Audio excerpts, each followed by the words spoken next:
आणि आता बातमी आहे उदय सामंत आणि वडेट्टीवार यांच्या उपमुख्यमंत्री पदावरून सुरू झालेल्या आरोपांची।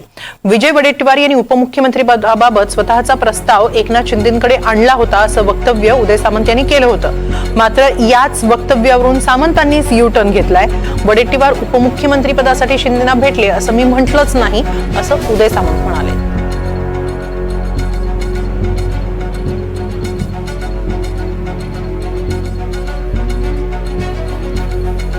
उदय सामंत यांनी आपल्याच वक्तव्यावरून घुमजाव केलेला आहे। उदय सामंत यांनी वडेट्टीवारांबाबत बोलताना उपमुख्यमंत्री पदाबाबत बोलताना वडेट्टीवार स्वतःचा प्रस्ताव घेऊन एकनाथ शिंदेंना भेटले होते असा दावा केला होता। मात्र ते उपमुख्यमंत्री पदासाठी भेटले होते असं आपण म्हटलंच नाही असा दावा आता उदय सामंतच करतायत।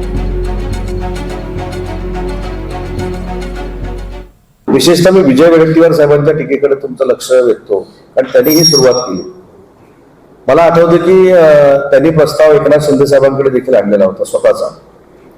आता कदाचित त्यांना असं वाटत असेल की मी आडकाठी नवी बनलो असेल, आता कोणाची बदनामी करायची, तर उदय सामंतची बदनामी करायची। त्याच्यामुळे त्यांना कोणामार्फत फोन गेला होता, कोण त्यांच्याशी बोललं होतं, की माझ्याकडे जेवढी इतंभूत माहिती आहे तेवढी कोणाकडे नाही। परंतु मी परवा देखील सांगितलं मी काही पॉलिटिकल एथिक्स पाळतो, निर्बंध पाळतो, त्याच्यामुळे ह्या गोष्टी झालेल्या मी सोडून देतो। उपमुख्यमंत्री पदावरच्या विषयावर विजय वडेट्टीवारांच्या बाबतीमध्ये मी बोललेलोच नाही। कदाचित अजितदादांनी ती प्रेस कॉन्फरन्स बघितलेली नसावी।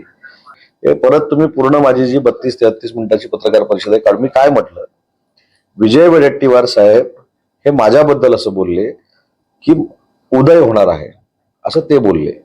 मी त्याच्यावर असं बोललो की विजय वडेट्टीवार देखील शिंदे साहेबांच्या संपर्कामध्ये असू शकतात।